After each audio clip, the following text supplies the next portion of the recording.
if you really want money, you shouldn't even consider streaming. The reason for that is because you can't make any money from streaming when you're just starting out. So basically, don't put money as your number one goal, right? In If fact, yeah. a lot of streamers who are starting out the first 2 years, they are broke. They can't make any money from it. They are living on whatever savings they have just to be able to succeed in this streaming career, and it's extremely difficult. Nick, boleh tak kau clap sekali dengan aku? Yeah. Welcome back, everybody, to this week's Hello. episode. Yo, yo, Yes, yo. We are back. this week's episode. Yeah. Abang Nick, lama dah tak borak dengan kau. Yeah, What's dah lama what gila. what is going on? So how you doing? Let's Sihat go. semua? Yep, say hi all the way. Actually, you know what? A few days ago, I actually twisted my back. Oh wow. You Yeah, twisted your back? Kau buat apa yeah. sampai you twisted your back? I have no idea. Tapi bila aku tengah gosok gigi, and suddenly the pain just struck my back.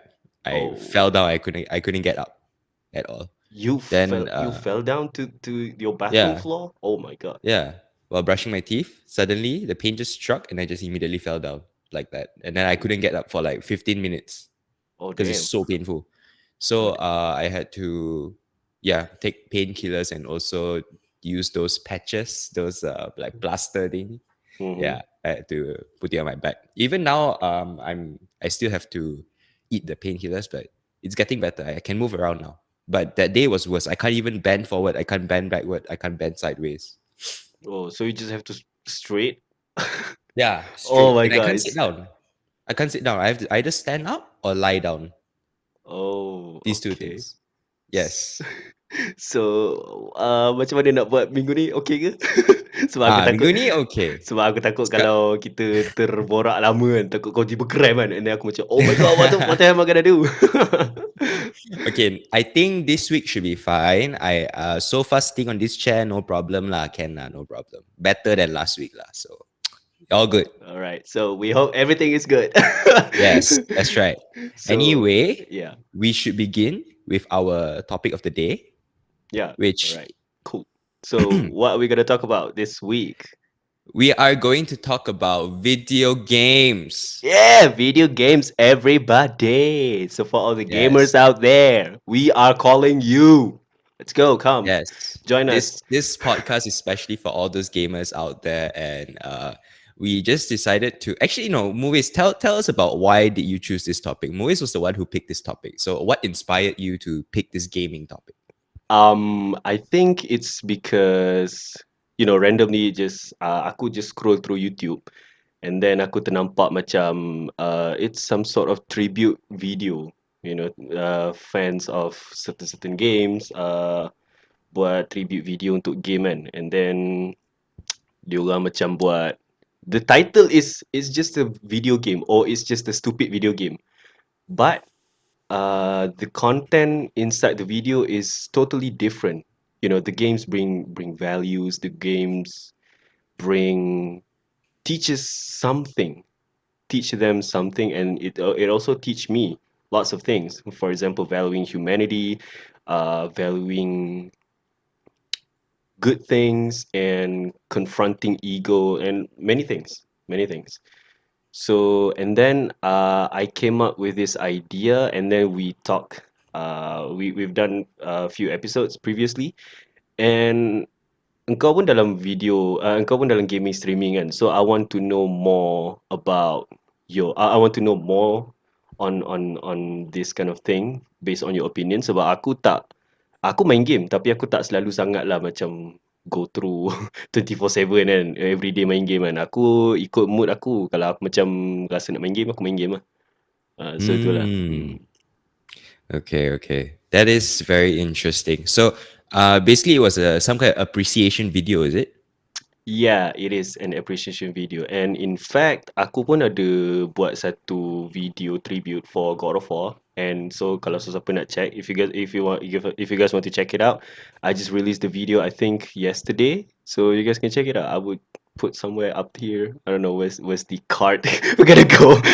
I'll link in the description so you guys can check it out. You know Uh, what? I never knew you were a gamer.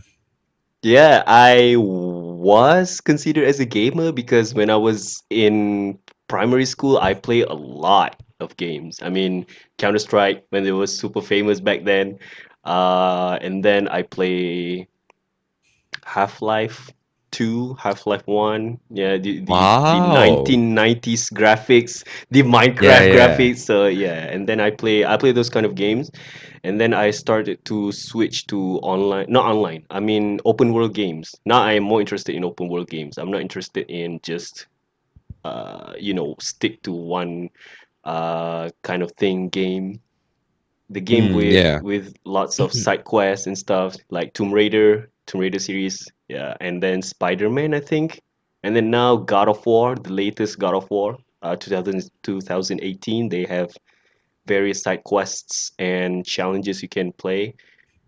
So yeah, Do you own any consoles like PS4? it's my brother's actually. My brother bought Oh, PS4, and then I was like, "Oh, since you have PS4, and I want to play God of War." I'm a big fan of God nice. of War, man. Really, I've played every single God of War game, and I was like, "Wow, I'm so excited for this new game." And then, last week I saw the latest trailer for God of War Ragnarok. I'm so damn excited, Yes, man. I'm so it's damn coming out. excited. God damn. So And that Thor yeah. will be inside. Yeah, Thor. You know who Thor. Thor? Yeah, yeah. Yeah, yeah, yeah. They decided to put Thor, and I really the ending. Spoiler alert for everybody who doesn't play the game. Uh, the secret ending, some sort. They put Thor in the game at the ending, and then I was like, wow, we're gonna fight Thor, but it was like, no, we're gonna wait for the next game. So I was like, okay, cool. Yeah, yeah, yeah. So that's a little bit of why Muiz decided to pick gaming as our topic this week. And honestly, I personally am too also very excited to talk about it because I love gaming, man. Which person doesn't? All of us love gaming, right? Yeah, Yeah. gaming is not just limited to only boys or guys or men, right? Right now, I think we've encountered or met or knew lots of female gamers, right? On Oh Twitch or yeah. YouTube, like yeah, It's coming up on the rise. There are like more female gamers nowadays. And last time we always say, it's all for boys and stuff. I nearly slipped there just now. I nearly slipped because I was a bit influenced by the past. But as time flies, more and more girl gamers are actually coming up and are being creators on the rise. Okay, so we're gonna proceed in our podcast with the first question of the day, just to lighten things up a little bit. yeah. We're gonna ask ourselves, what are our favorite games? Okay, Movies, go first. All right. So thank you for the question, Nick. So my favorite game, I've already talked, I've already mentioned just now, which is open world game. So open world game concept for me is there's still a storyline, of course, there's still storyline, and then you can mainly explore. There are lots of Easter eggs or hidden secrets, and then you can find lots of crafting things and side quests, missions. So, what are the open world games that I've played? It's Tomb Raider series, which is the reboot one, the latest one, Tomb Raider 2013, I guess, and then Rise of the Tomb Raider. And I haven't played Shadow of the Tomb Raider yet because I don't have any money yet to purchase the game. Is it a Uh, new game or has it been it's long time already? been I think it has been released in 2018. Oh, that's not too long Yeah, ago. I yeah, it was see. three Okay. years ago. Yeah, it's still kind of fresh, kind of new. And Dying Light. Yeah, I was so excited when they announced Dying Light 2 coming on, baby. And I was like, "Whoa, Yeah. Dying Light 2!" The first Dying Light is really great, man. I mean, I'm excited for zombie apocalypse kind of games, chased by zombies and killing zombies, chopping their heads off. Um, And then what excites me about Dying Light is I can learn more on how to survive, how to craft first aid kit using alcohol and just some bandages or gauze. What is it really called? GAUZE? Yeah, yeah, Yeah, God, yeah. using that. And then I can craft lock picks using certain things, crafting, and then explore the island, explore the places, and then God of War. I'm excited for God of War 2018 because they apparently changed the concept from just stick to storyline and just find some hidden orbs or hidden health maximum bars, anything. They exceeded into side quests, challenges, and even Easter eggs. There are more of Easter eggs. I don't even found everything. I think I just completed about 75% of the game because there are lots of things that I don't discover yet. I don't complete it yet. So yeah, I think that's all. And then I'm looking forward to play Spider-Man. And then Spider-Man Miles Morales. Is that how you pronounce the name? Yeah, Miles Morales, yeah. Miles Morales, yeah. Then what else? Any kind of open world game. I am so excited for that, man. Seriously though, you Do can you just always make it a point to 100% all your games? I am looking forward to, because I'm the kind of person that, oh, uh, I thought we can explore. I'm a type of person that just to, go for. Maybe there's something hidden in here. Maybe there's some blueprints in this place. So and yeah, that's why I spend a lot of time in open world games. So yeah. Yeah, there's a lot of things to explore in the open world games, but sometimes it can be very challenging to get those items because like they place it at a place where you can clearly see it's there, but for you to get to that spot to get it, it's so difficult. It's like a puzzle like that. You have to figure out like what moves can you use and stuff. And it's super annoying because if you're just an average gamer, which most of us are, you're probably gonna spend like at least 1 hour, a good hour, to get like only 2 to 3 items max because it's so difficult to get them. But you really want that 100%. That's the thing. It's so annoying because to finish the game at 75%, it's like, oh man, I personally I would feel like, oh my gosh, OCD kicks in. I feel that I have not I feel that I am not useful or valuable. If let's say I don't get that 100%, I feel that I've wasted my money basically. So that's the thing about 100%ing games. But Yeah. I'm very, I guess I would be more wise about it. Like, okay, wise, really? Is that the right word? I wouldn't Yeah, I know. But think I so. guess I think we can just go for the word, wise. wise. Yeah. Okay, I'll be more wise about my selections of game, like which one I choose to 100% and not. So yeah, that's just about it. Hmm. Yeah, what about you, Nick? What kind of games that you love to play? You know? Oh, Yeah. my turn now. Yeah, Okay, it's so yours. I've been playing a lot of platformers recently. Actually, I personally love video games. I've played a lot of video games already at this point, and I have too many favorites to count. So I'm just going to give out my favorites list, my recent favorite games, which will be Ori and the Blind Forest, Ori Will of the Wisps, also Celeste, 12 Minutes, Tetris, Little Nightmares. So all these are pretty much the majority of them are platformer games, except 12 Minutes. 12 Minutes is a role playing simulation game. That one's a whole Mm. other experience, but I really, really love 12 Minutes. It's so good. You have to try it. Then Ori and the Blind Forest, all these games are platformers. So basically, if you do not know what platformers are, you basically, it's like Mario, you Mm-hmm. jump around and then you try to solve the puzzle in the map and then you move on to the next stage. So those are platformers basically. And then there is also Tetris, which is, I'm sure everybody knows what Tetris is. It's those blocks you have to wait Oh for it to yeah. land You have down, to and then after, match with these full set of colors, right? yeah. Yeah. Those other blocks you have to match it up, and then after that clear the lines and send it over to your opponent. So yeah, Mm-hmm. that's one of my favorite games right now.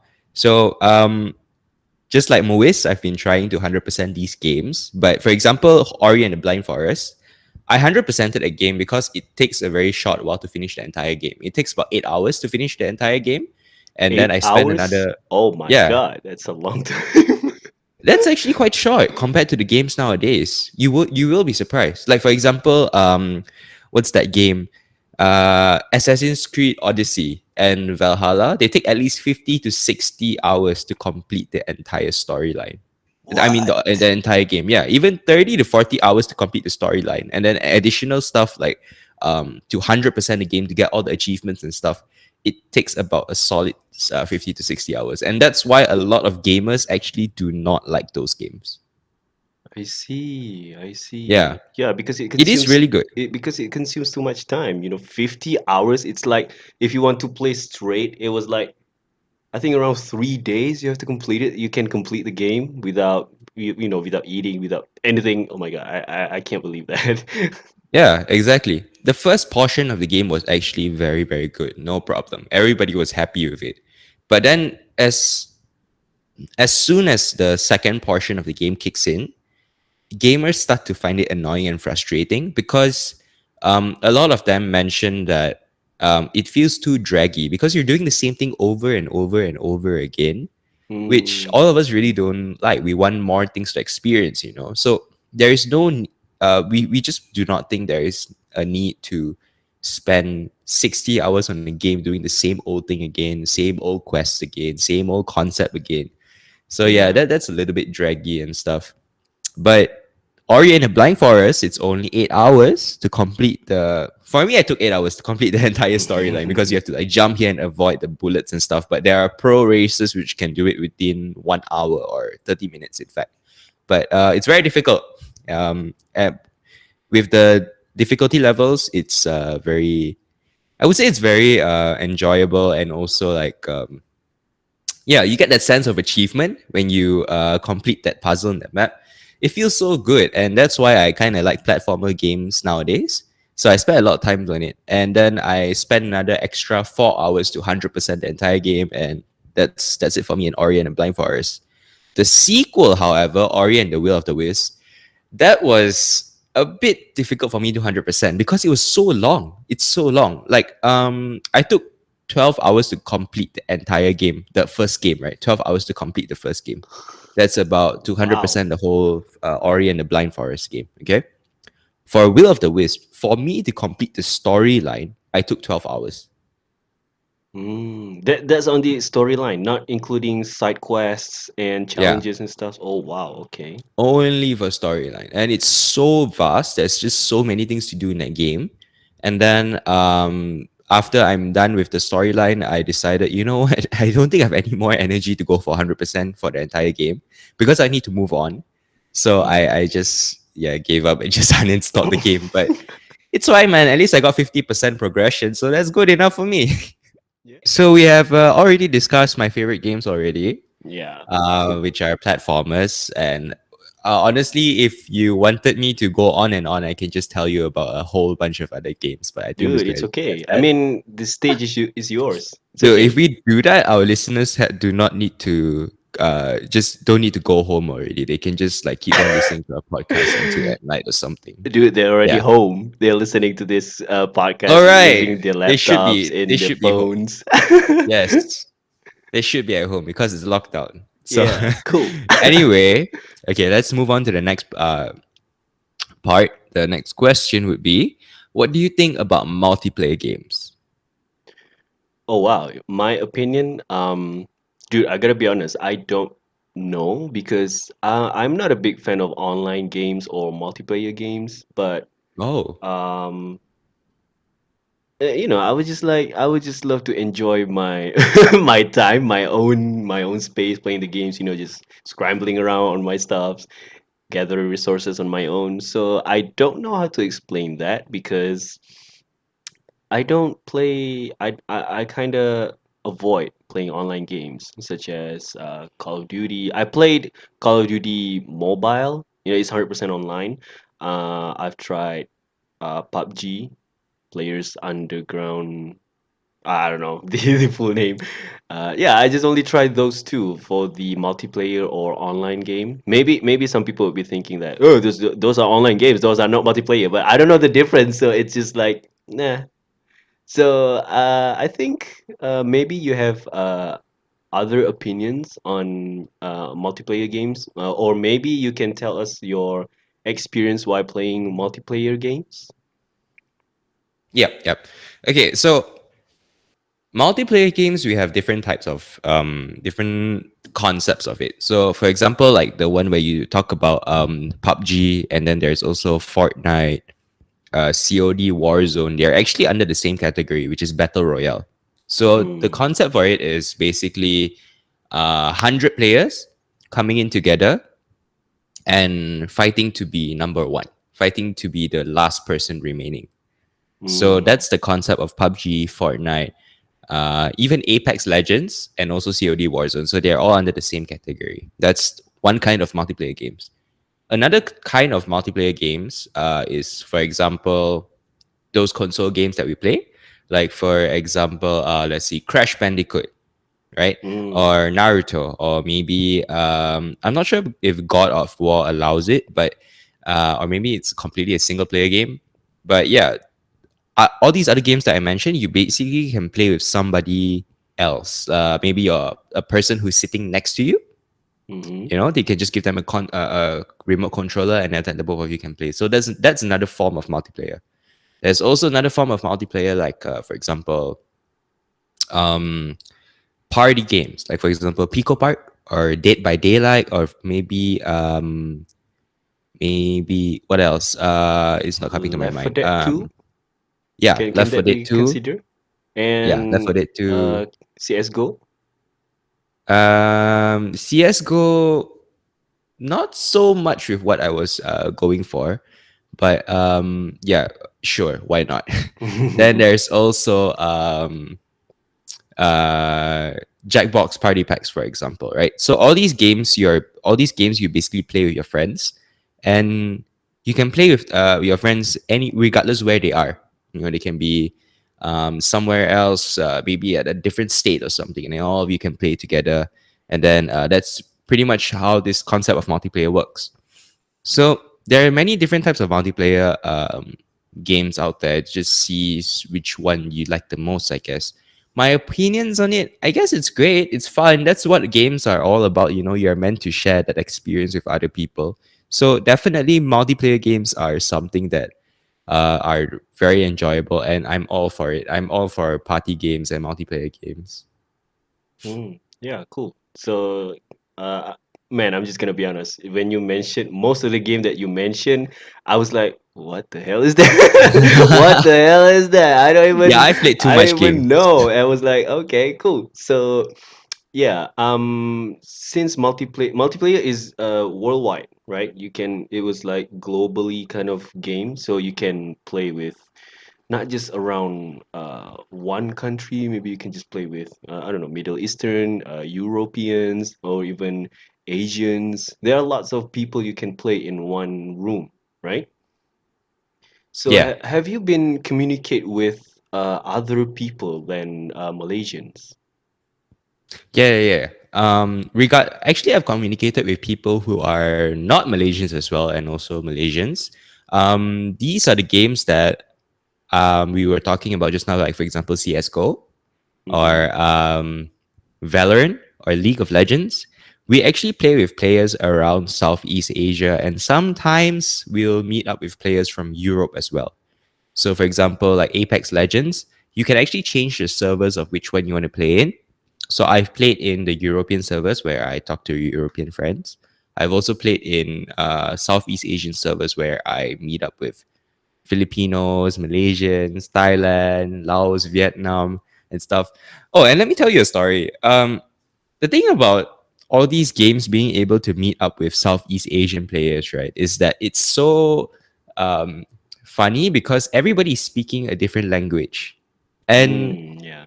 only Singaporeans, Filipinos, and also Malaysians are very fluent in their English, and occasionally you get people who are fluent in English from Indonesia, Thailand, Laos, and Vietnam, and so on. But most of the time, they will assume that their language is number one. which means they will not know the existence of any other languages out there except theirs. So they would Wow. just speak their own local language. And it's so annoying because you're trying to communicate with your teammates, bro, what you doing, bro? Take the shot, man. Go for it. And then after that, they'll be swearing at you in their own languages, like Filipino is like what, putang ina mo or something, right? And then you were just confused, like, what the hell is this guy saying? I don't Yeah, know. exactly. It's only those like famous phrases from let's say for example Philippines that those are the only swear words I know, which is like what, tangina mo and also bobo, which is basically calling you an idiot. So I know those phrases, but anything else, any other languages I can't. And especially Myanmar, their language is, I do not know. I'm not trying to insult them or anything, but it's when I first read it, when I first read what they're typing out a keyboard, it's a bit uh it's a bit of a culture shock to me because their alphabets are all cursive. Oh, wow. Yeah, it's like Is it kind of like Tamil. wave kind of thing? Yeah, like a wave. Oh, Yeah, wow. it's not like Jawi. Jawi Mm. Jawi is like You wave, can and you then can there's a, you can see a pattern, right, when it comes to yeah. Jawi. Yeah. It's distinct, but Mm. for Myanmar language, it's a bit hard to distinguish the patterns, I would say. I Yeah, but it's see. cool. It's cool. I have nothing against it. It's just that when I first read it, I was like, "Oh my gosh, what am I reading?" And I realized I'm reading. Yeah, I believe it's called Khmer, or yeah, I believe it's called Khmer. Yeah. Anyway, yeah, correct me if I'm wrong. Yeah. Okay, so that's one thing about multiplayer games. So there's communication issues. That's Yeah. one thing about it, right? And then another one is that yeah, Wi-Fi. Like for example, when I was talking to you just now, Moise, the Wi-Fi Yep. suddenly just cut off. Suddenly, Yeah, that's another thing about, suddenly Nick just froze. I was like, I thought it was on my side. Like, what is yeah, happening? exactly. So that's another problem with multiplayer games as well. You if let's say your internet is gone, boom, you cause your entire team the loss, and everybody will be so pissed at you. The entire Uh, team will be lost? because like not necessarily will be lost, but if let's say your team can't keep up without you, then Ah, yeah, I your whole team will see. Yeah. definitely lose. Mm. Because like for example, if you play Valorant, it requires five people to do their absolute best in the game in order for them to win, right? But if let's say one person is gone, so it becomes a 4 versus 5, naturally the team with 5 people will be at advantage against these 4 players, Mm. right? Unless somehow your 4 players just somehow are way better than the 5 players of them. And yeah, sure, you probably do well. If not, most likely 70% of the time the 4 players in your team will be very angry at you when you disconnect from the game. So that's one problem about multiplayer games. Another one is also like for example Jackbox party packs. The way we play it is that we have to stream the game unless they are around you. It's basically a party game. So what we do is that we have to stream the Jackbox party pack games on Discord, and then after that all your friends just hop into the call and then we can play it together. Everybody can watch on your live stream screen. Again, if your Wi-Fi connection is weak, you're not able to stream it properly, and then there will be delays and stuff, and yeah, it kind of sucks. So that's another thing. So Wi-Fi connection is very, very important. Yeah. So communication and Wi-Fi. These are two factors I would say Yeah. that influences multiplayer games a lot. I think not just on gaming. I think it's around when we are in a new norm, right? We are everything is virtual. So even in doing this podcast, we are doing it virtually. So when one of us have problems on our connection, it was just like gonna be just cut off. So Yeah. yeah, and then when one person connection is really strong and the other was just like yeah so or really poor, it was like it's certainly like a death, it's you can't keep up. So that's the problem of I would say online kind of or virtual kind of thing. Mm, That's the bad yeah. side of it and the major side. So um I want to ask you. Yeah. I think there are lots of reasons why we play games, right? Mm. So I want to know why you decided to play games and why you decided to stream. Go for streaming online. Okay, we'll do why do we play games first. Yeah, cool, sure. So, the reason why I play video games, I guess, most of the time is because I get to have the freedom to explore the world in a different way.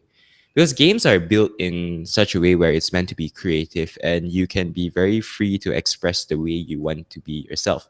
Like, for example, during character creation in most of the games, they give you so many different kind of skin color. Heck, you even can put your skin color as green. And that is weird, Yes, but yeah. why not? Why not? Some people can make it look cool. So yeah, just do it, right? So it gives us the freedom to explore and do a lot of things that we cannot do in real life. And the fact that we have the freedom, it's so it feels good, because sometimes we are all caged at home, especially now during the lockdown, right? And we have that absolute freedom in a virtual world where we can absolutely do anything we want. And through that, we can actually build more connections and also keep us more active during these times where we are all quarantined at home. So I think that's one reason why we why I play games. And another reason is because I get to spend time with my friends. I honestly love just hanging out with my friends, and then after that hearing them making jokes and doing stupid things in the game. It just brings us joy, help us laugh, with one another, and then we are able to build the relationships as well. So that's another reason why I love to play games. And through that, through playing games with your friends also, there's also that competitive spirit, because like for example Valorant or CSGO, you get to have a competition with a lot of people, right? And that Yeah. competitive spirit is so appealing. I have no idea why, but that sense of achievement that you get when you can kill that enemy and win that round, it feels good, It feels like as if you have just won an actual sport. I mean, if we were to be technical, all these competitive games are considered esports already. And Mm, yeah, it feels so good to be able to beat another team. So that competitive spirit of increasing your skill capacity and being able to do perform mechanics in a game that is so difficult to perform, and you basically did it perfectly and outwin outwin the game. It feels so good. It feels that sense of achievement you get. Yeah. mm. What about you, Moise? So yeah, just to recap on your point. So that's, I think, based on your points, I could agree with you. I really 100% agree with you. You know, you can just explore. You have the freedom to explore your creativity. You know, to create characters like you can customize your own characters to play throughout the game, and you can have this friendly, competitive kind of what's the word, friendly competitive environment. Yeah, friendly competitive environment. So I think that is why one of the reasons why esports has become such a really booming sports right now, you know, because in the past it was like, esports, what the hell is that? You know, you just sit Yeah. down on your phone just like playing games, you know, all the gaming convention or expo, right? Yeah, as you've seen Yeah. in other countries they've done. But as we grow older now, we understand why, right? So for my opinion, I think I would say I play game just to kill the time, man. You know, I just want to clear the time. I just want to That's kill the fair. Yeah. time. And uh I think when I started to play open world games such as Tomb Raider, I started to play open world games by Tomb Raider. And then I started to be more interested in that. And then I'm interested in playing Dying Light. For me, because you can learn something, you can learn how to survive, you can learn basically survival skills. You can learn how to craft something from scratch using few items near you. And yeah, I think that's just my point. Just to kill the time, and then just to explore your freedom, enhance your creativity, and you can learn something. You know, it's not just waste of time, you know, playing games, and you can learn something from that. Yeah. So there are actually like a few motivational factors behind why people love to play games. And Yeah. let me read out to you what I read on the internet. So apparently, There are the first four main motivational factors are achievement, where you try to get more points, immersion, imagining oneself in a game world, competition, trying to defeat opponents, and also cooperation, working together as a team. So these four factors, and obviously there are more, are the top four that influences people to play video games. There are also another set of motivational factors using the Richard and Ryan and Richard Ryan and Edward Deci's self determination theory. Oh, There are another four factors. So this will be easy fun, where you have the novelty of the game. For example, you get the curiosity and exploration to role play and have creativity, like we talked about. mm-hmm. And then there's also hard fun, where there's the challenge, Fiero, the epic win from achieving a difficult goal. So that's Yeah. hard fun. And then there's also people fun, where it's all about friendships, where you get amusement from competition and cooperation. And there is serious fun, where you get excitement from changing the player and their world. You basically play the game because you want to have a sense of meaning from it. You want to understand something from it. So that's another four motivational factors, which will be easy fun, hard fun, people fun, and serious fun. Just some fun facts for you guys. Yeah. Yeah. I want to add a little bit more regarding on the value, you know. When I play Tomb Raider and God of War, when I play Tomb Raider, I found out that she just wanted to continue her father legacy, and then she had to face all this hate and betrayal. I was like, you playing as Lara Croft. Throughout the first and second and third game, you've played as Lara Croft and you know her story, her background story, and then you just explore all the hidden Easter eggs and stuff, and then you just know that, oh my God, she's not crazy. She just want her father to she just want the whole world to know that her father is not crazy. There is the power to immortality.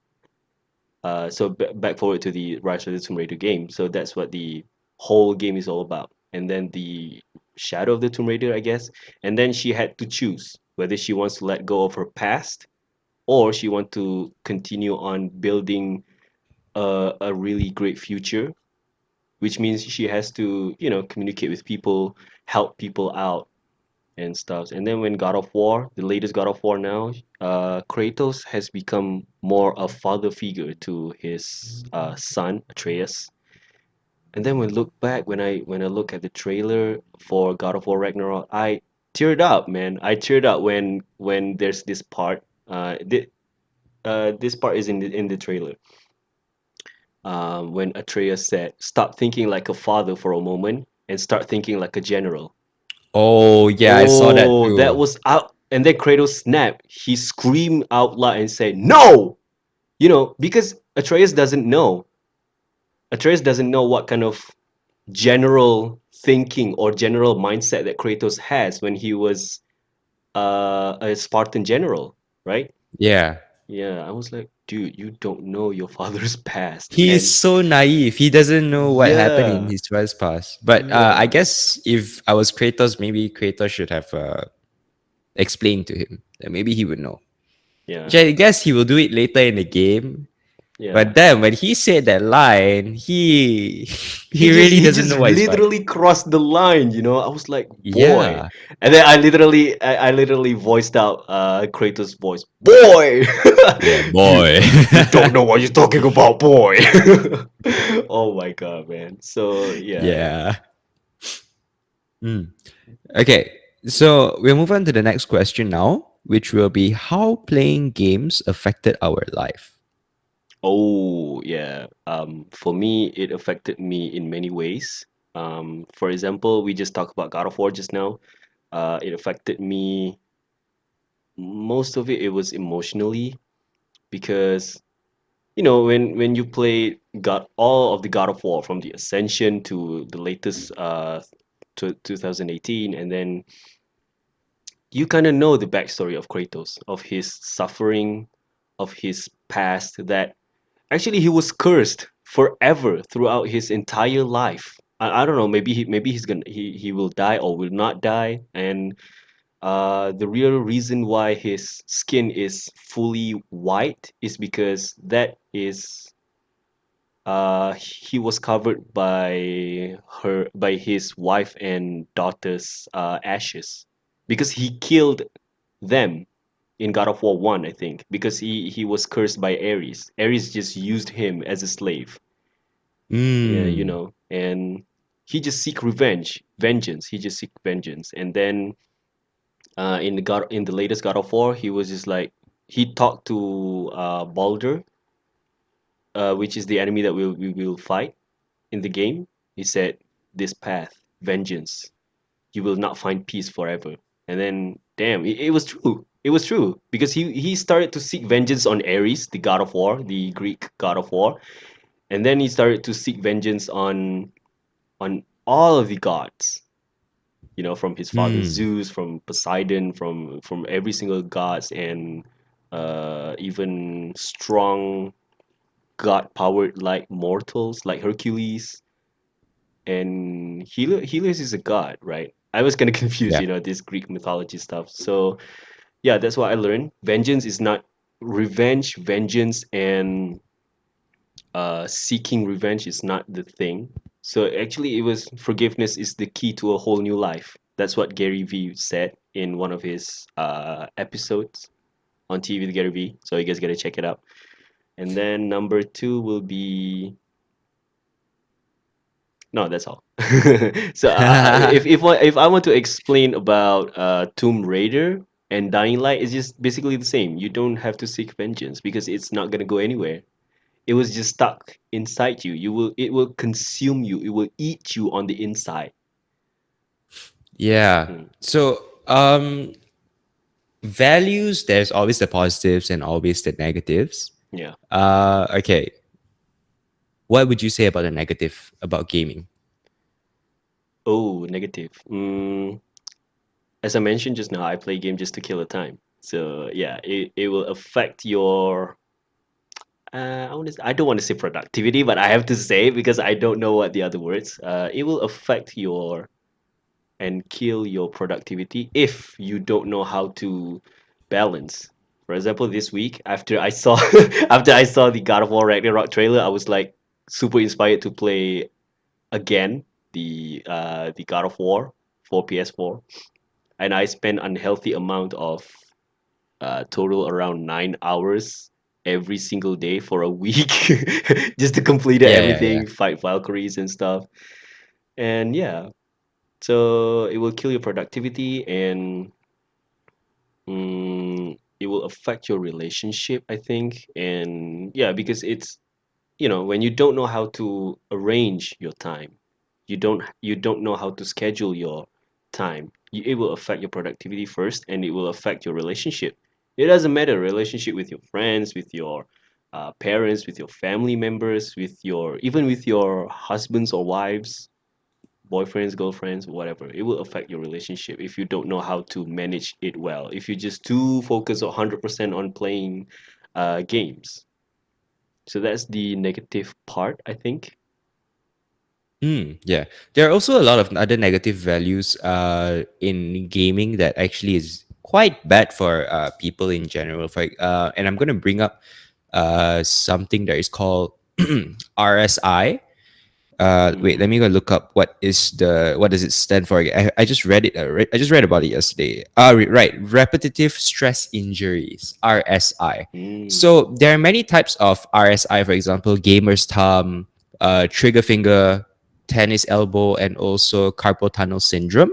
But the one I want to highlight now is carpal tunnel syndrome because I think that one is the most common one among gamers because um, Valorant and CS:GO and League of Legends, all these competitive games are actually on the rise nowadays. And like PUBG, COD, Warzone, it's all PC games. And the way you play these games is that by using a mouse and keyboard. Now, mm-hmm. the problem is the majority of the players, right? They don't have the way they sit down and play is in a bad form. Okay, so Mm, when they're sitting down in a bad form, that causes them to put stress on their joints. So when they sit down, right, most of the time their chair might be a bit too short than the table, so that they put stress on their carpal tunnel. Carpal tunnel is actually a part in your wrist, somewhere around here. So what happens is that, let's say this is a table, they actually put their hands on the table and they play like this. Oh yeah, So they're the putting, kind of angle, yeah. yeah, they're Yeah. putting stress on their wrist here. So when they're putting stress on their wrist, that actually gives them carpal tunnel syndrome, where they will start to feel numbness in their hand, and it will start to feel as if like there's needles poking on your hand. Oh Okay. yeah, that kind of feeling. Yeah. Yeah. Mm. So it actually affects your movements and your abilities of your hands. That's carpal tunnel syndrome, which is very very common among the gaming community in competitive gaming. Like for example, League of Legends. Unfortunately, one of the pro players had to stop his gaming career. It ended his gaming career because of carpal tunnel syndrome, and that would be Cloud9 High. Mm. He was such a good middle lane player for League of Legends, but unfortunately, because of carpal tunnel, he had to stop. So that was an unfortunate thing that happened to him. And then that is basically it. We have to, it indirectly teaches us the importance of sitting down properly. So when I, for some reason, this whole semester, right, I was back in campus, and then they had very horrible tables and chairs. It was so uncomfortable to sit on them. I had to buy an additional cushion padding so that I can sit on it and do my work, Mm. because most of the time my work involves computer stuff. I'm doing like graphic design and all these other stuff. So with online classes also, it is very important for us to get a good chair and a good table. Um, then basically um when I was doing my assignments, I put my hand on the table like this. It's bent. Mm. And my hands would feel so exhausted. I cannot work productively for long hours. I have to take breaks in between and stuff, which is very inefficient, but I know I have to do it. So when I got home, I immediately asked to get a new chair because I know I needed this chair. This chair that I'm sitting on right now, I know I needed it. It's an ergonomic office chair. And definitely, I would recommend everybody to get it because it's so much more better than a gaming chair because it helps to support your lumbar. At the same time, it can also help to improve your take care of your wrist as you are uh, doing your playing games or working your assignments and stuff. So yes, repetitive stress injuries is a very negative value of gaming. Yeah, so that's why after you explained just now, now I know the reasons why the gaming chair has this certain, pillow neck, and I don't know, maybe they have the lumbar support for your lower back or for your spine. I don't know about that, but now I was like, before this, I was like, why the hell did you need the pillow on your neck on the chair, right? And then you have this kind of like office kind of wrist pad. Yeah, Is yeah, that what you call? Yeah. yeah, And yeah, then I was wondering why this chair was super damn expensive. If you look at gaming chair even on Shopee or if you go to the official stores of gaming chair, it will be like, almost thousands. And yeah, you can for the cheapest one I found, you can just spend around 300 plus. I think that yeah. was like, 300 is like the standard, the yeah, bare 300. It minimum. was the standard, and it was like, wow, it's super damn expensive.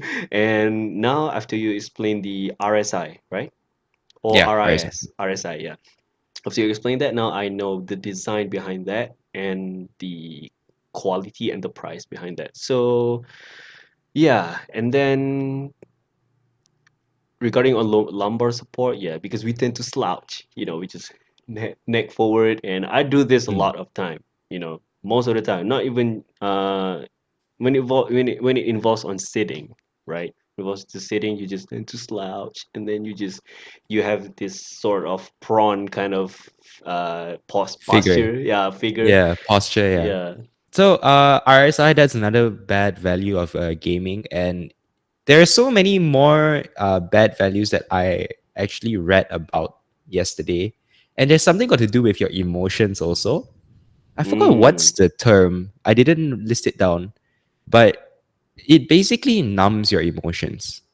Long yeah. hours of gaming can actually help to relax you, but that relaxation can numb your emotions. So it's difficult for you to understand whether you are happy, whether you're sad, whether you're angry, whether you're bored, and whatever emotions you're feeling. It's very difficult to understand those emotions if you do long hours of gaming consistently, Yeah. and that can be very bad because it you're slow to react to things.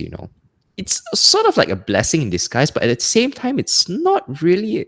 It's also a curse at the same time because that causes you to be socially awkward. When people Yeah. are laughing, you are slow to respond to that, Mm. Yeah. right?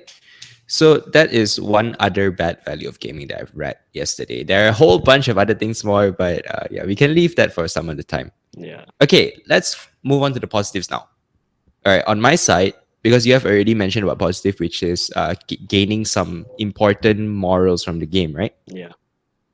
Yeah, from God of War and all that. For me, it's also the same like Muiz, and I also am able to pick up like different kind of moral values from the game.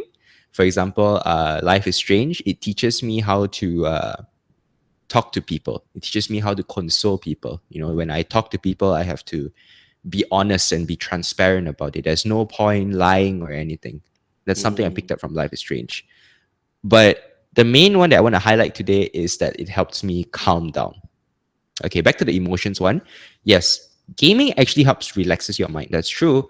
Uh, and it can be very detrimental. But if you use it correctly, it can actually provide a benefit for you. Like, for example, Valorant, it actually taught me how to calm down and stop and wait and think before Mm. I act. Yeah. Because there's a lot of pressure going on. There are lots of like enemies shooting here and there, bombs flying here and there and stuff. And then when in the heat of the battle, you have to be calm so that you know how to play out the round, right? Yeah. Then that actually taught me, okay, Nicholas, I need to tell myself to relax. Because whenever I do all these kind of things in the middle of the pressure, I will be so tensed up and my hands will start shaking. I start Yeah. shaking in game. I can't aim or I can't shoot anywhere. The thing about Valorant is that you have to stop moving before you shoot. If not, your bullets will be flying everywhere. So you have to I stop see. moving first, then only you can shoot. So that's I had to train myself to stop before I act. And then I applied that in real life and it actually helped me calm my anxiety down, to be honest. When I speak to people now, for example, I tell myself to stop, wait, listen to them, try to understand what they are saying, then only respond to whatever they are saying. Rather than me trying to say, like in the middle of sentence before they finish it, I'll just immediately blush something out. But most of the time, when I do that, that's wrong because I won't be able to understand what their whole content is about, what they are trying to express and how they truly feel. Yeah. So, yeah, that's one good positive value that I gotten from gaming. Yeah. I mean that's a really good point. You can control how you react on certain things when it comes to pressure or when it comes to not having pressure. And yeah, I mean in our when we were in COVID, we were in lockdown, we were forced to be with ourselves, the one and only person we can't get rid of, you know. And then we, like it or not, we have to learn how to know and understand and love ourselves, right? So we can just Yeah. constantly hate. We can just know how to react on certain things. And that's a really good point though, you know. And it's a really such a reminder for me too. And right now I'm still learning how to react on certain things when I'm in pressure. That's a good thing though. And should we move on to the next point? Yeah. Um, Next point. Okay. So, we already talked about how games would affect our lives. Mm-hmm. Um, would you like to elaborate a little bit more? I don't think I have any other points. I think Okay. just that's all. All right. So, Mm. if that's the case, then our final point will be it's like the final one. Why I decided to go for gaming or streaming. Yeah, that's what we want to know. Because Okay, sure. I'm kind of curious why certain people started Mm, to want to play games, and especially kids nowadays. And kids nowadays just love to play games. Free Fire, PUBG, COD Mobile, and Valorant stuff. Because they think that I want to be a gaming streamer because I want to gain this virtual or online stuff so that I can convert into money. You know, the only main goal is money. So as we grow older, I don't think that money is our main kind of goal, right? So that's That's why I true. want to talk about you on this. Yeah. Yeah. Okay. There are when I first got into streaming, I wanted to get into it because I thought it was fun. And again, I have to admit that there was a period of time where I wanted to get into it because of the money. And Yeah.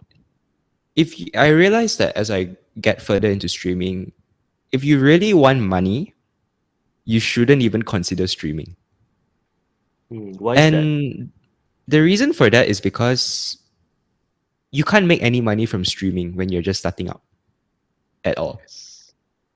It's very difficult. And you might have friends who will come and support you, but they're just going to donate like what, 10 ringgit, 20 ringgit. What are you going to do with that? Can you pay off your rent? Probably not. You can buy yourself a lunch, but how long can you survive? So if you really want money, even working as a customer service representative on call centers and stuff can make much more money than a streamer who's just starting out. It is very, very difficult. Streaming is very competitive nowadays because of how easy people deem it to be, and people want to get into it because of that reason. The top 1% of streamers can make up to 20 to 30,000 a day on streaming, just streaming. And mind you, that is in dollars. So if you convert it into Malaysia, that's probably what, 120k ringgit a month, Yeah, 120. right? Mm. So like wait, did I say 20 to 30,000 a day? I meant to say a month. A 20 month. Yeah, you a mentioned month. a month. Yeah. A month, right? Okay, yeah, right. So if you really wanted to make money, you don't even go into streaming. Go and work as a retail customer service or go and get an actual job. That can actually earn you even more money than what you can earn as a streamer. Mm. Yeah. So then Sorry to cut you short because what you mentioned just now, because I started this point because of money oriented goal. But when you must just like what you mentioned just now, when you just a starter, when you just start, you can't just expect to, take yeah, you can't just expect streaming. Oh, I've been streaming for about a month or two, and I should get this, like, number one top of streamer in gaming world or even in streaming world. I mean, you yeah, can you can just do streaming as part-time job, and you need to get another part-time job. You just as for startup, you just need to make streaming as a hobby first, and then you can just grow it up. Things take time, yes, right? Take your time to grow your streaming platform. At the same time, you grow. At the same time, you have another part-time job or another job support just to support yourself, and then you can invest on other equipments like more better quality performance on your PC, or you can spend on microphone and stuff. So yeah, that's a really good point though. Yeah, you're absolutely right. We should never, to be honest, in anything we do in life, we shouldn't make money our goal unless it genuinely involves money. Like, for example, day trading and investment and stuff that Mm, involves money, then sure, yeah, fine. But if let's say anything else, really, money shouldn't be our goal when it comes to streaming. However, improving our product and improving ourselves should be the main point when it comes to streaming. And that's the thing that I come to realize when I got into streaming, because I realized that streaming is more about entertaining a person. It's more about making people happy, and it's more about building a community. And that, let me tell you, is extremely difficult. mm, Because if I'm sure in our day to day experiences, we have already difficulties trying to keep up with a lot of our friends. And that's yeah. how people start to fall out. So, same thing in streaming. My concern right now at this stage is, okay, I have a community already, a very small one, about 20 people inside. Okay. What happens if one day all these people start to leave because they're busy, they have commitments, they won't come back to watch my streaming? Then how? Yeah. Who is gonna come and watch my streaming? Who's gonna come and watch my stream if let's say I don't have all these regulars anymore, because I have all these people right now, they're actively talking in the Twitch chat, and that's attracting a lot of people to come. But those people that come, they don't stay. They just lurk around, or they just like the company and then they leave and they don't come back. So when they don't come back, my viewership drops. And when my viewership drops, I'll be at the bottom, right? So if I'm at the bottom, then it will be so difficult for me to climb up. So there are many other factors that comes into place. And yeah, we have to think of ways we can improve our stream and make it more attractive for people to come. That's where we have to make videos outside of streaming, like for example, YouTube videos or TikTok videos or Instagram or Facebook or Twitter content, so that we can upload it and we can get more engagement. And when we get more engagement, that's how we attract people to come over, right? Yeah. And it's very difficult because even when they come over, how long can you sustain those people, Yeah. right? Yeah. So that's one big issue about streaming that I'm currently facing right now as a starter. And I'm not making much from it at all also. I have the money, but Twitch is not Twitch will not be paying out those money unless you hit $100 threshold. So you have to earn $100 first, then only Twitch will deposit the money to you. If you can't hit that $100, they will keep that money until you can get $100. Mm, I see. Yes. I see. So the difficult part is you have to, as for startup, you need to build. You need to constantly build. That's the hardest part. So money oriented, if you put money oriented goal as your number one main priority, oh, it's gonna be you're gonna totally lost, right? Yeah. At first, you need to build your community first, because all if you look back at all the big streamers in the world, they started really really low, because we don't know their backstory when they're starting, right? We don't know their backstory. We don't know what their struggles are, and we just know that, oh, they're already number one, they're already big, they're already Yeah, famous with exactly. this online fame. So yeah, basically you just need to have the patience, right, to build the community, to build your quote unquote brand, I think, right? Yeah, this goes the same for any other type of content creation. In fact, whether it's TikTok or YouTube or whatever, it goes the same thing also. Because if you make money your number one goal, you're not going to make anything from it, let's be honest. And you're gonna burn out if that's in your mind. But if you keep on thinking like, how can I be funnier? How can I deliver my content and my speech better? How can I come up with something that is worthy of being viral or can add value in people's life, then only the things start to come. We get to start to think about like, oh, okay, if we do this, if we do that, will it improve and stuff. And sometimes it might not work, sometimes it might work. It's very hard to say. Yeah. That's one thing about streaming. It's a very cruel market, I would say. So if you want money, not the right thing for you to do. Yeah, so basically don't put money as your number one goal, right? In fact, Yeah. you will lose a lot before you can actually succeed. A Mm. lot of streamers are broke. A lot of streamers who are starting out, the first 2 years, they are broke. They can't make any money from it. They are living on whatever savings they have just to be able to succeed in this streaming career, and it's extremely difficult. Like right now, I think I've spent more than I've earned because I have to I see. constantly buy new games to play for my viewers. I also did a mukbang on Saturday last weekend, and I spent about 60 to 70 ringgit to buy food and stuff. Yeah, Wow. so it's very, very painful. And I'm thankful I have those savings from my previous work. But it's not a lot, but it should be able to get me through this one whole year of streaming that I'm planning for myself. And we'll see how it goes from there and then on. And it's a very painful journey. Mm, Yeah, I see. 2 years. My God. yeah. When you mentioned 2 years, I was like, wow, 2 years, which means 24 months living on. I mean, struggling in paying rent, in anything, buying new equipments, and also you mentioned just now you have to buy games. You know, games are not really cheap, right? Yeah. Even on sale, even on Christmas sale or even in New Year sale, it's still quite pricey. Yeah, it's like at least 20 to 30 ringgit, even if it's on sale. And that also, Mm, you're only getting like games that are not triple A. Like, for example, if you're going to buy Resident Evil, don't expect it to get to 20 or 30 ringgit. it's Maybe hard. Resident Evil 3 probably can, but if you want to get Resident Evil 7, it's going to be 40 or 50 ringgit at least, At even if least, it's on yeah. sale. Mm, Yeah. So for the first 2 years are usually the standard amount of time that people will need in order to make their breakthrough. But even so, that I've seen streamers who have been working at it for 6 years, or maybe was it 3 years?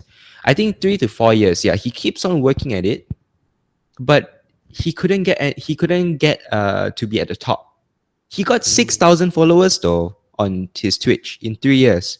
6,000 followers, grinding every single day, pushing out content. But he only got 6,000 followers, and his viewers are always around 30 to 50 people only. How is he mm, going to make any money from that? yeah. You need at least 1,000 followers to be able to make money from Twitch, I think, Mm. right? And to actually survive, it's very, very difficult. So you basically just have to grind, just Yeah, work your damn ass off to get everything. It's not that easy.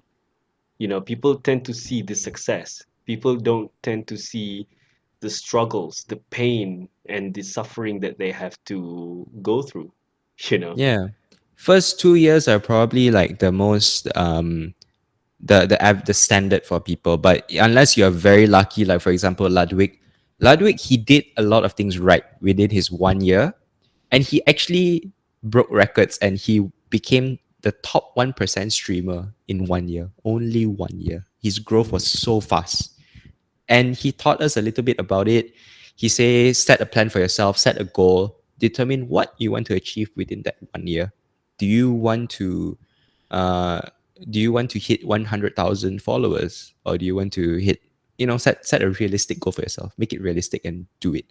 And he works about 55 hours a week, so that would be 6 days a week, I would say, and 1 day rest. That's his mm, working style. Yeah, so I admire the hustle, but I have to say there are also a lot of other people who does nearly the same thing, but they have been doing it for years. It's just that they cannot receive that breakthrough yet, and they give up. They get sad. They get bitter about it, and they decide to go for other jobs, and they become much more happier. mm, So yeah. I guess one takeaway from this is, if you are listening to this and you're wondering whether you should go for streaming or not, you have to ask yourself whether you really want to entertain people or not. Yeah. And as an entertainer, you have to do a lot of things for your audience, and that can actually bring a lot of troubles to your life, troubles to your family, especially when you're at such a young age with little to no freedom. Unless your mom or dad supports you all the way, then sure. But if not, it's going to be very difficult. So if you really, really want to be an entertainer, you can always think of a different way which doesn't even involve a lot of money to entertain people.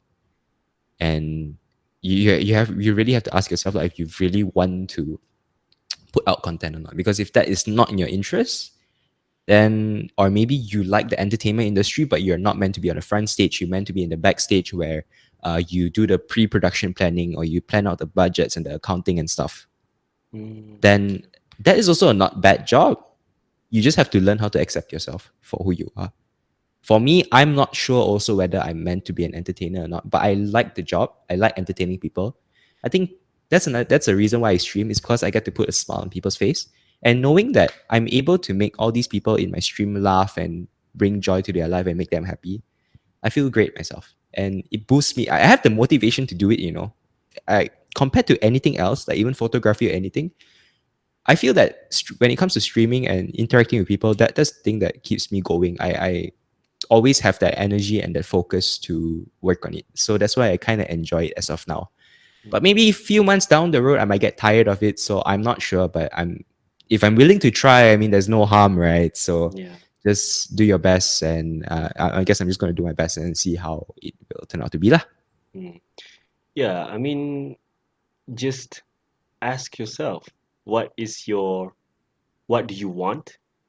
What is your goal? And one more thing is, are you willing to work your ass off for long amount of time. I mean, it could take years. Year with the word S. It Yeah, could take exactly. years, you know. You and then you have to grind every single day, and then just to take a break on weekends, and just willing to work hard and work smart also, and then prioritize your well-being, mental, physical, and emotion. And yeah, whatever it is, just experiment. What do you love? What do you want? Because that's the real meaning of defining purpose. You just experimenting with things. Just do whatever right now your soul or your heart tells you to do, and then maybe one day we're just like, man, I don't want to do this. Maybe I'll try something else. But the main goal is still there, to entertain people. You can entertain people through your, I don't know, maybe around other kind of content creation, create TikToks or short YouTube shorts or whatever, or even just go for a part-time job at fast food restaurants or anything. Just communicate with people. You can still entertain them, and you can just make them laugh, right? Yeah. Entertaining people, you cannot see entertaining people as only making people smile, maybe making people laugh. But rather, if I were to give another phrase, I would say adding value to people's lives. If you can Yes. find a way to add value to people's lives, people will pay you because you're good at doing that. And you can add value to people's lives in so many ways. You can add value through food. You can add value through life lessons, life teachings. Like, for example, Jay Shetty or Gary V, they Yeah. make podcasts and all these things where they teach people how to do a certain thing and act a thing of certain people, a thing of certain way. So that's adding value also. Making people laugh and bringing joy to their life, that's also adding value. Or maybe you can help people do accounting, do a lot of things. As long as you're helping to do something or contribute to do something, that's adding value to people's lives. And that can be your product. And the question is, how can you make that product better so that you can get people to want to seek you for your help? That in Yes. turn will give you money. Yes. And I would say this. I would add this thing. When, of course, at the first time you grind, you try to build your kind of, you try to build your purpose, you try to build this and that. Basically, the goal is not money oriented. But when you have built your base, when you already have this following or growth, and then people start to pay you more and more and more, and you tend to shift your motivation or your desire from helping people, adding value to people, to I want to get this for money. I want to get this for brand, for this online kind of fame, some stuff. But uh, what Jay Shetty always said, if I do this out of love, service, and purpose, I'm not gonna do it. If I'm just doing this because of greed, lust, money, fame, that means that's a weed, which means that's a bad thing. The outcome, the output is there, but the quality is not there. So that's the only question you have to ask yourself. That's the one of the questions that I always ask for myself. Like making this podcast, making other kind of content creation. If I write this, if I publish this, if I make this project, what value do I add to people? Is it because Yeah. I want people to know that, oh, I can talk a lot of this, I can speak this, blah blah blah blah blah, and I have this lots of amazing guests, blah blah blah blah, or I am trying to deliver something to people. Mm, that is true. That is so true. Yeah, cool. So I think we cover everything up, I guess. So is there anything that you want to add, or is there anything that we don't discuss yet? Maybe that we've just misplaced some sort of things in there. Well, there are a lot of things, to be honest, that we haven't really touched upon yet. But I think for today, we actually did quite talk a lot already, and it's pretty good. Another thing about streaming, might I remind you that, um, like I said, it's all about adding value to people's lives. And if you're there, of course, I'm not denying that there are streamers out there who are genuinely good at what they do. Like, for example, Shroud. But don't take them as an example. Streaming, you can stream different things in different areas and ways.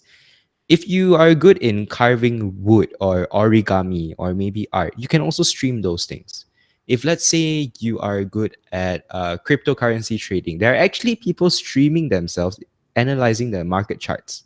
So Mm, it can be anything. It's just what you're good at and making sure that you're able to again add value into people's lives. Don't expect yourself to be able to be a pro player like Shroud or Tens because all these players are extremely good at what they do. They are born with the innate ability, the innate talent in themselves to be able to be extremely good at what they do. And not a lot of people can do that. So if you're aiming to be a pro player on stream and you think that only pro players can be popular, no. But it can definitely give them a huge following. It can definitely give them a boost, an advantage, but don't think of streaming as that. Streaming, there's so much more to streaming than just being good at your games. yeah. Yep. Dude, that's a really good point. We just discuss. I think around throughout our whole talk, we discuss about adding value, right? We discuss Mm. about adding value and the negative or dark side of what we're discussing. And oh boy, I really hope that I really hope that we add value to people and to our listeners. I hope that you get something Yeah. from this week's episode. Actually, I'm amazed with abangnic, because he always done this research, like just now the RSI, right? You basically just research about it and you uh mention about that and you explain and elaborate to me and our listeners. That's a really good thing, man. So thank you, abangnic, for your elaboration and stuffs. And Yeah, no worries, man. Honestly, yeah, you did great. And I think we just keep on improving, man. That's what we do. yeah. This podcast was honestly better than any of our podcasts that we have done before. And we actually spoke up to 2 hours, if I'm not mistaken. Oh, So really? that's also a Oh, good thing. damn. Yeah. Yeah. Up to two I hours, right? Yeah, almost 2 hours. It's 1 hour and 45, excluding the technical error just now. I'm so sorry Yeah, about that. yeah. Yeah, Exactly. it's been a really great experience talking to you about this. And since you have experiences on this topic, I'm really grateful, man, to have this chat with you. And so, yeah, thank you. Welcome, my guy. Welcome, my guy. And that's it. So, do we want to proceed to outro? I'm Yes, we really shall bad at proceed this to kind of things, though. Okay, let me do it. Let me do it. All right, All right. cool. We shall proceed to outro right now. Ladies and gentlemen, thank you so much for tuning into our podcast this week. Honestly, I think I enjoyed this podcast episode the most out of everything, and it was so great being able to hear from two average gamers, Moise and I. Dude, Yeah, I'm below average, man. I'm below average. it's been such a pleasure, and honestly, Moise, thank you so much for doing this podcast. You are actually adding value to people's lives, believe me. So yeah, feel good about yourself, man. Yeah, Okay. All thank you, right. man. To our listeners out there, as usual, please stay safe. And I know that now our government has already released the restrictions already. Yeah, They can yeah, go I to think so. Langkawi and all, right? Yeah, Yeah. And now there's inter-district travel and stuff. But if you have the ability to stay at home, just try to stay at home as much as possible. Of course, you can go out and enjoy yourselves if you have already gotten your 2 doses. But if not, please just try to your best to stay at home. It's still quite dangerous out there. The cases are still above 10,000, so that's not a yep, very good number. Mm. yep. Okay. That's an unhealthy number. So as my part, I just wanted to say, remember, keep learning, keep fighting, and stay awake. So Yeah. I'll see you again next week. Ciao. Peace. Bye bye. Boo. Wow, what a great episode. I just want to say thank you so much for listening. And I am so grateful for your time. And I hope you can learn something from today's episode. And as always, I wish you and your family are happy, healthy, safe, and well during these times.